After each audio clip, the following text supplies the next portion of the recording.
Olá, sejam bem-vindas, né? A maior parte esmagadora que está aqui são mulheres e tem interesse nesse assunto, que é o ciclo das sementes. Deixa eu compartilhar aqui a minha tela com vocês. E, curiosamente, vocês precisam saber disso, não se tem artigos científicos, gente, validados sobre o uso do ciclo das sementes na melhora da saúde feminina, para dar o suporte, tanto TPM, menopausa, né, a perimenopausa, a pós-menopausa, não tem. O que a gente tem são alguns, né, artigos científicos, obviamente, de cada semente, e se desenvolveu, né, esse ciclo aí das sementes focado em cada fase do ciclo, e as mulheres que fazem sentem diferença, sentem uma melhora. Então, o mais importante é que se vocês forem fazer isso, forem passar isso para frente, até estudantes de nutrição, nutricionistas, realmente não tem, tá? Não tem validação científica, mas a gente já sabe, né, mais do que nunca, benefícios de consumir sementes, castanhas, né, oleaginosas no nosso dia a dia. Tem pessoas que têm problema com uma dessas sementes ou mais uma dessas sementes, tem pessoas que têm sensibilidade, tem pessoas até que têm processos alérgicos, então não é para todo mundo, mas eu acho importante vocês terem esse contato porque realmente funciona. Eu utilizo, prescrevo para as minhas pacientes também, coloco tudo bem organizadinho para elas em relação às fases do ciclo, o que faz, bonitinho, e elas gostam bastante, tá? E realmente dá diferença sim. Vamos lá. Aqui, para vocês entenderem, basicamente, tá? Basicamente, a gente tem duas fases do nosso ciclo menstrual, para que fica mais fácil, é o que vocês vão encontrar com mais facilidade até na leitura para entender. Fase folicular e fase lútea. A fase folicular, a gente tem uma predominância mais estrogênica. O LH, né, ele tem esse pico, né, um hormônio que ele tem um pico exatamente na ovulação, que é um dia que acontece a ovulação. E aí, aqui é onde libera, né, a questão do óvulo, depois esse LH começa a cair e dá espaço também para a questão do FSH entrar, para, né, a gente já tem o estrogênio aqui oscilando também, mas um pouco mais baixo do que essa primeira etapa aqui, e a predominância mais também da progesterona, tá? Então, a primeira fase, a gente tem a predominância mais estrogênica, e aqui a gente tem uma predominância mais de progesterona, ok? Então, a fase folicular, isso aqui é interessante para vocês saberem, ela tem uma capacidade maior de aumentar a captação de glicose, de glicogênio muscular como fonte de energia. Então, aqui, geralmente, as mulheres elas estão mais aptas à atividade física, a fazer mais atividade, a recuperação ela é melhorada. E por a gente melhorar essa captação de glicose, né, a gente poderia comer um pouquinho mais de carbo, digamos assim. Nosso corpo ele consegue trabalhar melhor com esse carboidrato durante essa primeira fase.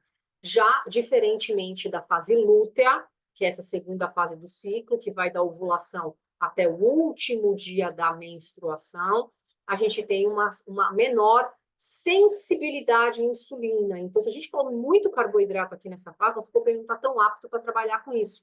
Então, requer mais atenção no consumo de carboidrato. Então, aqui, que geralmente é uma fase bem nessa final, que muitas mulheres sentem mais vontade de comer doce, acabam comendo até um volume maior de comida, porque tem necessidade, é aqui que é o mais crítico.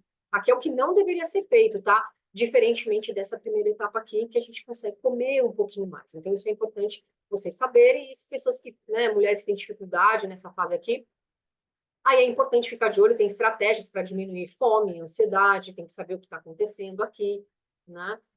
Para não ter esse consumo aí exagerado de carboidrato. E o próprio ciclo das sementes ajuda nisso aqui também, tá? Então, aqui, basicamente, para vocês entenderem, tá, as características básicas de cada fase. Então, a gente tem a fase 1, como vocês viram, que é o início do ciclo, que é dia 1 da menstruação, início do ciclo, dia 1 da menstruação, até a ovulação. Onde a mulher tem mais confiança, motivação, expansão, ela fica mais sociável, ela tem aquela sensação de conquistar o mundo, de correr atrás dos sonhos, né? Mas quando a gente está em desequilíbrio dessa primeira fase, a gente tem mais inflamação, a mulher ela sente mais dor de uma maneira geral, acumula mais metabólicos estrogênios, androgênicos, então o que era para mandar embora não manda, ela fica, né, segura, essa fase de detoxificação ela fica piorada, e aí imagina acúmulo em cada ciclo, ela tende a ficar até com a predominância estrogênica, por exemplo, não fica nada bom. Começa a ter muito problema com pele, por exemplo. Tá? Esse aqui é o pior momento, gente, para a mulher ter estresse. Então, é o momento que a gente tem que se recolher. Claro, tem que trabalhar, tem que fazer as coisas, mas evitar grandes decisões, grandes tomadas de decisões, até fazer alguma viagem, alguma coisa que vai exigir muito tempo, né? Só se realmente for uma coisa muito tranquila, tá? Então, essa primeira fase do ciclo aqui, ele é muito importante para a gente ter a segunda fase bem tranquila, que é essa fase da ovulação, né? Opa! Então, o que a gente faz aqui? Quando em equilíbrio, a segunda fase do ciclo, a mulher fica mais calma, ela tem aquele poder de contentamento maior, mas a gente fica mais introspectivo. Isso é natural. É natural que a mulher tenha que ficar mais na dela, que ela fale menos, que ela fique um pouco menos sociável do que na primeira etapa. Tá? Mas isso é normal. O problema é quando está em desequilíbrio. Em desequilíbrio, aquela sensação de frustração, melancolia, desânimo, muita falta de energia, um recolhimento extremo, pouco sociável, né, de uma maneira extrema, tá? Muito inchaço e retenção de líquido, principalmente no final do dia, e maior sensibilidade alimentar. Então, mulheres que já têm algumas questões com histamina, com alimentos ricos em histamina, que já teve um diagnóstico de uma intolerância histamínica, seja leve, mediana, ou qualquer coisinha que come e não se sente bem, nessa fase aqui, na segunda fase, pode piorar. Tá? Então, tem que tomar mais cuidado. Se você acha que tem algum problema com histamina, é legal vocês fazerem essa pesquisa. Alimentos ricos em histamina. E dá uma olhadinha. Tá? E veja se você tem consumido muito daqueles alimentos, se você sente alguma diferença ao consumir aqueles alimentos, sente algum tipo de reação, é bom já ficar de olho nisso também, tá? Eu não vou falar isso aqui na aula. O que a gente tem que focar mais em cada uma dessas fases em relação ao ciclo das sementes? Na fase 1, a gente trabalha mais com semente de linhaça e semente de abóbora. E na fase 2, semente de gergelim e de girassol, tá? Então, aqui na fase 1, a gente sempre tem que procurar modular o processo inflamatório e equilibrar os estrogênios. E a linhaça, ela faz muito bem isso também, a abóbora também, mas principalmente a rainha aqui é a linhaça, né? Sempre modular o estresse, se precisar de ajuda, a gente vai usar o quê? Um adaptógeno, né? Adaptógeno, coloquei até um pontinho ali, né? Para eu explicar um pouquinho mais para vocês. O que é um adaptógeno? É uma planta, né? Uma raiz que faz esse trabalho de deixar o nosso corpo mais resiliente ao estresse. Então, a gente tem na nossa prática clínica algumas cartas na manga em relação a isso. A gente vai suplementar, geralmente é suplementado, para que ajude, né, essas pacientes a lidar melhor com os períodos de estresse. Os adaptógenos, geralmente a gente fica com o mesmo adaptógeno 2 a 3 meses, depois a gente rodizia e vê se tem a necessidade de continuar. Então, a gente tem como adaptógeno, por exemplo, a Bacopa munieri, a ashwagandha, a rhodiola rósea, ginseng indiano, ginseng americano, tem vários, tá? Então, se precisar de ajuda, a gente tem essa carta na manga também. É só isso que vai resolver? Não, porque a nutricional não vai resolver tudo. Ela é uma peça super importante de um quebra-cabeça, mas a gente tem que pensar num todo. O que eu faço em relação ao meu ambiente, em relação à terapia, o que eu, né, se eu estou dormindo bem, resolver esses problemas que estão interferindo, isso tudo é muito importante, tá? Chás que vocês devem se focar mais nessa fase: cúrcuma, gengibre, chá de urticaria, moringa também. O chá de nibs de cacau também é bem legal, principalmente quem está sentindo mais baixo de pique, disposição, ele é bem legal. Então, nibs de cacau mesmo, sabe? A semente do cacau, moidinha, a gente consegue fazer um chá com ele, né? Então, ele é bem interessante. Mas vocês podem também comer nibs de cacau, colocando em cima de fruta, alguma coisa, de iogurte, quem pode comer iogurte, tá? A suplementação do glicinac, né? Ou glinac, depende do artigo científico, ele vai chamar de glinac, ou do glicinac, que é um produto que vocês não vende assim pronto, tá, gente? O glicinac ou glinac, ele é a combinação da glicina com o N-acetilcisteína. Então, são dois ativos que a gente suplementa. Simplesmente a gente suplementa, geralmente vem um produto só. Tem lá glicina, 1 grama, NAC, 1 grama, por exemplo. Nada mais é do que a junção. Pode ser só o NAC? Pode. Mas hoje os trabalhos mostram que a combinação de glicina com NAC, ela é bem mais eficiente, ela vai trazer bastante benefício, né? Então, eu utilizo bastante o glicinac ou o glinac, né? É a suplementação desses dois aminoácidos, ok? No mínimo 1 grama de ômega 3 ao dia, combinação de EPA e DHA, dependendo do caso, eu suplemento mais. Mínimo de 350 miligramas de magnésio. Tem vídeo só de magnésio no YouTube livre para vocês entenderem a diferença entre os magnésios, mas também não precisa se focar muito nisso. O magnésio glicina, o magnésio citrato, perdão, o magnésio citrato, ele é um excelente custo-benefício, ele vai servir para tudo aqui também, tá? E lembre-se, mas assim também, moderado em carbo, não precisa exagerar, exceto se você está muito bem de exame, se você está com uma baixa porcentagem de gordura, você faz muita atividade física, aí a gente consegue até colocar uns dias a mais, um pouquinho mais de carbo, dependendo dos treinos a mais, um treino de membros inferiores, tá? Isso depende, mas geralmente a gente trabalha com mais moderado em carbo na primeira fase, e na segunda fase do ciclo, mais baixo em carbo, ou até uma estratégia mais cetogênica, algumas refeições mais cetogênicas, tá bom? Gosto de trabalhar com bebida de cacau também, eu consumi bebidas de cacau nessa fase. Então, a bebida de cacau, a gente pode pegar o cacau 100%, 90%, ralar ou picar, colocar um pouco na água que vai fervendo ali, mexe, mexe, mexe, e faz uma bebida, e você pode colocar um colágeno ali, né, que é uma bebida de cacau, é bem interessante também, ou consumir um cacau em pó de boa qualidade. A espirulina com clorela junto desse shot matinal é bem interessante também, tá? De preferência de boa procedência, não compre clorespirulina a granel, tá? Tem que ser de boa procedência mesmo, de marca direitinho. Sugiro que vocês conversarem com o Nutri para ter sugestões para isso. Quem mora fora do país, a gente tem muita opção orgânica, né? Bem interessante também. Lembre-se de reduzir a histamina através do consumo de alimentos ricos em histamina. Então, vocês vão fazer uma busca desses alimentos mais ricos em histamina. Vocês precisam estudar aqui também. E aí, de repente, trabalhar diminuindo o consumo desses alimentos nessa segunda fase aqui. Quem tem mais intolerâncias alimentares, quem está com o intestino meio bagunçado, que precisa trabalhar em cima disso, então eu sugiro que vocês foquem mais, e principalmente nessa fase. Principalmente nessa fase. Quem quiser saber mais sobre a questão de saúde intestinal, eu tenho um curso, que é o Faça Seu Intestino Seu Melhor Amigo, onde eu foco mais nessa parte toda aqui de desbiose, leaky gut, tá? Ervas para acalmar mais a mente, valeriana, mulungu, passiflora, camomila, tudo isso vai ajudar, ok? Manter também o ômega 3, e eu gosto de incluir nessa fase também o óleo de prímula, principalmente mulheres que sentem muita cólica menstrual, ou mulheres também que estão com alguma questão em relação a ressecamento de pele, uma mulher já na menopausa, ou até às vezes na perimenopausa, né, que sente muito ressecamento, ou tem qualquer condição de pele inflamatória, acne, rosácea. O óleo de prímula, ele é bem interessante. Só o cuidado que vocês têm que ter aqui. Não colocar o ômega 3 com o óleo de prímula junto numa mesma refeição, pós uma refeição. É legal vocês dissociarem. Exemplo, o ômega 3 depois do café da manhã e o óleo de prímula depois do jantar. Só não colocar na mesma refeição, tá? Gosto bastante. Eu uso mais o óleo de prímula no meu dia a dia porque melhora a emolência da pele. Eu acho não. A pele ela fica muito mais hidratada porque ela ajuda a reter mais água dentro da célula. Isso eu falo no meu curso também de nutrição estética, tá? Então eu dou essa dica lá. Pouca gente utiliza o óleo de prímula para isso também, mas ele é muito bom. Tanto prímula como boragem vai ajudar, ok? Lembrando que nessa fase aqui o foco é semente de gergelim e de girassol. E aqui, aumento do aporte de frutas ricas em vitamina C ou até suplementar uma vitamina C resistida. Isso porque para a liberação da progesterona, que vocês viram na segunda fase, a progesterona aqui ela é mais predominante.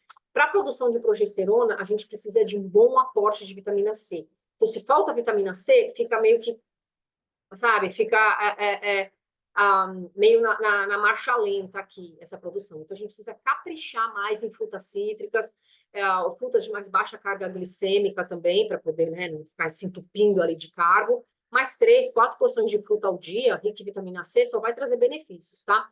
Quem está com muito problema de sobrepeso, obesidade, ou resistência à insulina, frutas de mais baixa carga glicêmica, como morango, berry, graviola, que tem polpa de graviola em suco para vocês tomarem, que é uma delícia, suco de caju, maracujá, são frutas super interessantes, riquíssimas em vitamina C, um kiwizinho, que inclusive é digestivo, para ser feito antes de refeição principal, é sensacional, vai ajudar nisso aqui também, tá? Eu, particularmente, eu suplemento vitamina C também para mim. Algo que é muito importante, uma carta na mão, que eu vou falar para vocês, tá? A gente precisa sempre, naquela primeira fase, melhorar muito a metabolização dos estrogênios, principalmente uma mulher com mais predominância estrogênica, uma mulher que tem aquela barriguinha que não perde de jeito nenhum, aquela mulher que tem muita gordura nas pernas, aquela mulher difícil de perder, que já sabe que tem uma predominância estrogênica, que já teve um diagnóstico, a gente tem que trabalhar bastante naquela primeira etapa ali. Então, melhorar muito a parte de intestino. O intestino ele é fundamental. Então, se não tem problemas com alimentos fermentados, se não tem problemas com germinados, vale a pena nessa primeira etapa dar uma caprichada, tá? Então, a gente tem kimchi, chucrute, que não é muito consumido no Brasil. Eu tenho pacientes até que fazem isso no dia a dia, kefir, enfim. Alimentos germinados, como broto de brócolis, tem broto de repolho, né? Em São Paulo, na feira de orgânicos, tem uma barraquinha lá que sempre trabalha com broto. Eles não vão todo final de semana, mas alguma assim. Eu compro tudo que é broto, tá? Isso é sensacional para a saúde, é riquíssimo em nutrientes. Então, os germinados, eles são bem interessantes nessa fase também, porque eles concentram mais compostos bioativos que ajudam nessa limpeza. O próprio missô, eu gosto muito do missô da Origem Temperos, né? Tem um Instagram para vocês aí, é fácil de encontrar. Eles têm um missô maravilhoso, que nem é de soja, é de grão de bico. O missô também é bem interessante para ajudar nisso também, até pela questão enzimática, tudo, né? E por ser um alimento fermentado, é maravilhoso, tá? Eu amo, eu indico muito para meus pacientes também. E essa suplementação tem um ativo que chama cálcio de glucarato, ou glucarato de cálcio, né? São sinônimos, só vê na farmácia direitinho. Tem alguns casos que a gente precisa prescrever ele também, tá? Ele tem propriedades desintoxicantes, é anticancerígeno, isso é bem legal também, tanto na fase da perimenopausa, menopausa, mulheres que têm um maior risco, né, de câncer, porque teve na família, quer trabalhar isso daí, ele é muito legal esse ativo. Para usar sempre? Não. A gente vai fazer um rodiziamento, mas ele é muito interessante. Por isso que minha mãe tem essa prescrição na fórmula dela agora. Então, ajuda a aumentar essa capacidade, vocês vão entender, né, da excreção de compostos que são potencialmente tóxicos, que a gente precisa eliminar. Lembra? Essa primeira fase é importante a gente dar a eliminação. A menstruação em si, ela tem uma eliminação, né? Aquela coisa de não ocorreu a fecundação, vai descamar e vai mandar embora. A gente tem que mandar embora, isso faz parte de um processo, né? Para começar um novo ciclo, tá? Olha só que interessante, isso aqui é um exame, só um exemplo de um exame de metabolômica, um exame de metabolômica urinário. Então, você colhe a sua urina, esse é enviado aos Estados Unidos. No Brasil, a gente ainda não tem um maquinário para a gente avaliar isso aqui, por isso que o exame de metabolômica é um exame caro, é um exame que tem que investir. E ele consegue ver uma enzima que chama beta-glucuronidase, não é que ele vai ver a enzima, ele vai ver o metabólito, né, da enzima. E aí, essa beta-glucuronidase, quando ela está muito acima, que é esse caso aqui, a gente tem um nível normal e aqui veio muito acima. O que acontece com um exame desse? Qual é a leitura que a gente tem aqui desse exame da glucuronidase? Lembrando que teste metabolômica, a gente tem o fecal e tem o urinário, tá? A gente tem o fecal urinário. Esse daqui é o fecal, tá? Esse aqui foi visto no fecal. Quando ele está acima, é porque ele não está legal. Ele não está legal. Tem muito dessa enzima circulante. E essa enzima, ela faz com que tenha uma dificuldade na excreção desses compostos tóxicos. Então, a pessoa tende a... O que está mostrando aqui? Essa pessoa está tendendo a acumular. E isso não é bom. O acúmulo durante muitos anos de produtos tóxicos aumenta até o risco de câncer, por exemplo. Então, isso não é bom. Inclusive, minha primeira exame de metabolômica, a minha beta-glucuronidase, ela veio um pouquinho mais alta. Eu fiz todo esse trabalho, correção, me suplementei, inclusive com decálcio glucarato. No meu outro exame que eu fiz um ano depois, né, o teste de metabolomica, um ano, uma vez por ano, um ano e meio, veio normal. Tá? Então, ótimo, eu consegui trabalhar melhor essas minhas vias de detoxificação, de limpeza, que até geneticamente eu já tenho algum problema ali, alguns marcadores, alguns polimorfismos que já me dificultam de detoxificar. Então, eu preciso sempre focar nisso, sempre fígado, né? Também, além do intestino, lógico. Então, isso aqui é super importante, tá? Que a gente tem uma fase no fígado, que é a fase 2, tem a fase 1, fase 2, fase 3, onde a gente tem, a gente passa a deixar mais fácil, né, as toxinas para serem eliminadas. A gente passa por um processo onde elas ficam mais fáceis de serem eliminadas, né? Que a gente chama de glucuronidação, para serem excretadas nas fezes. E essa enzima, a beta-glucuronidase, é uma enzima que a gente produz aonde? No intestino. Por isso que o intestino tem que estar bom, por isso que o intestino é a base de tudo. Isso não adianta fazer reposição hormonal, fazer ciclo das sementes, usar suplementos, se o intestino está ruim, se a sua absorção está ruim, se a sua digestão está ruim, não vai adiantar nada. Tem que começar primeiro lá no curso, faça seu intestino seu melhor amigo, para corrigir isso aqui. Ok? Para depois a gente entrar nisso, entrar nesse trabalho. O intestino para nós nutricionistas, é como o coração é para o cardiologista. Tá? Então, se a gente tem um problema com essa enzima, que é produzida no intestino, que é produzida a partir, né, das bactérias, se está demais, ela é um problema. Agora, esse ativo, que é o cálcio D-glucarato, ela vai fazer o quê? Um bloqueio dessa enzima que faz com que essas substâncias tóxicas permaneçam no intestino. Né? Então, vocês vão entender o porquê que essa enzima pode subir. Tá? Porque se ela é produzida no intestino, ok, mas ela não pode ser produzida demais. tá? A dosagem média é de 250 a 500 miligramas ao dia, por 60 dias, pode até ser por 3 meses, tá? As razões do porquê que essa beta-glucuronidase ela pode ficar alta. SIBO, deficiência de bactéria, né, de flora bacteriana, de microbiota saudável, a gente chama mais de microbiota, né? Então, a deficiência de uma microbiota saudável, uso de antibióticos, estresse, quer dizer, o estresse hepático, digamos assim, né, uma sobrecarga do fígado que está rolando para poder trabalhar com a alimentação ruim, uso de bebida alcoólica, medicamentos, tá? Então, fatores dietéticos, fatores de estilo de vida, tudo isso vai sobrecarregar isso daqui. Tá? Então, isso não é bom. Então, fica aí a dica de um ativo que chama cálcio D-glucarato, para que, se precisar, vocês podem falar com o médico, no nutricionista de vocês, ele é sensacional, eu adoro. E vamos aqui agora ao ciclo das sementes, né? O ciclo das sementes, propriamente dito, que é só uma introdução que eu vou fazer para vocês, e depois tem a parte número 2. Então, aqui é o ciclo das sementes, tá? Então, a gente tem aqui, ó, a primeira fase do ciclo. A gente geralmente usa 2 colheres de sopa de cada um, tá? Então, a gente tem aqui, ó, a fase número 1, que é o dia 1, né? Até o dia 14, né? Então, a gente utiliza a semente de abóbora com o flaxseed. Então, 2 colheres de sopa de cada. Por exemplo, não precisa ser na mesma refeição, pode ser refeições separadas, pode ser em forma de pasta, mas essa a gente faz, nesses 15 primeiros dias, a gente trabalha mais com essas 2 aqui, tá? Girassol e semente de linhaça. E na segunda fase do ciclo, né, que é a fase mais da progesterona, a predominância da progesterona, a primeira fase é uma predominância mais estrogênica, a gente utiliza a semente de girassol, né? E a semente de gergelim, tanto a marronzinha, a branca, ou em forma de tarrinho também. Tá? E quem não tem ciclo? Quem não tem ciclo? Inclusive, gente, o ciclo das sementes ele é muito utilizado também para mulheres que estão com algum problema em relação ao ciclo, no sentido de muita irregularidade, tá? Ele pode ter uma ajuda nisso também. E aí, se em 3, 4 meses realmente não resolver, tem que realmente procurar ajuda médica, tá? Mas ele ajuda nisso aqui também, tá bom? Também TPM, falei para vocês. Então, assim, mulheres que não têm ciclo, ou deixaram de tomar anticoncepcional, a coisa está meio atrapalhada ainda, o que a gente... Inclusive, pode fazer o ciclo das sementes usando o anticoncepcional também, tá? Porque mesmo usando o anticoncepcional, tem mulheres que sentem quando elas estão, a fase que elas estão, tá?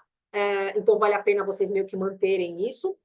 E tem mulheres até que né, sabem quando vai menstruar por conta da parada da pílula, e mesmo mulheres que não menstruam mais, até por conta da pílula que toma direto, não tem mais a menstruação, a gente consegue fazer. E geralmente a gente faz baseado em lua. Então a mulher que realmente não sabe que fase de ciclo que ela tá, ou ela já está na menopausa, né, já não tem mais a menstruação, ela pode fazer por fase de lua. Então a gente trabalha com a primeira fase, né, a fase mais estrogênica, que vai do dia 1 até o 14º dia do ciclo, né, até a ovulação, né? A gente trabalha com essa lua nova até a lua cheia. Então, a gente trabalha com fase da lua junto. Então, lua nova até a lua cheia, eu trabalho mais como se eu fosse mais a fase estrogênica. Lembrando, para mulheres que não têm ciclo aqui, que não menstruam mais, tá? Não digo que não tem ciclo, né? Às vezes tem um ciclo oculto, né? Mulheres que tomam anticoncepcional. E na segunda fase, a gente usa da lua cheia à lua nova. Então, é só se basear mesmo nas fases da lua. Se você tem seu ciclo, se você sabe a fase que você está, você vai seguir isso de maneira bem tranquila, tá? Não tem muito segredo. Então, eu vou fechar esse vídeo aqui para não ficar muito extenso, vocês podem voltar para ver novamente, mas eu volto para continuar com a nossa aulinha aqui, nossa videoaula, tá bom? Espero que vocês estejam gostando aí, e a gente vai se ver já já. Tá bom? Obrigada pelo carinho, gente. E como algo saudável por mim, até o próximo vídeo. Um beijo.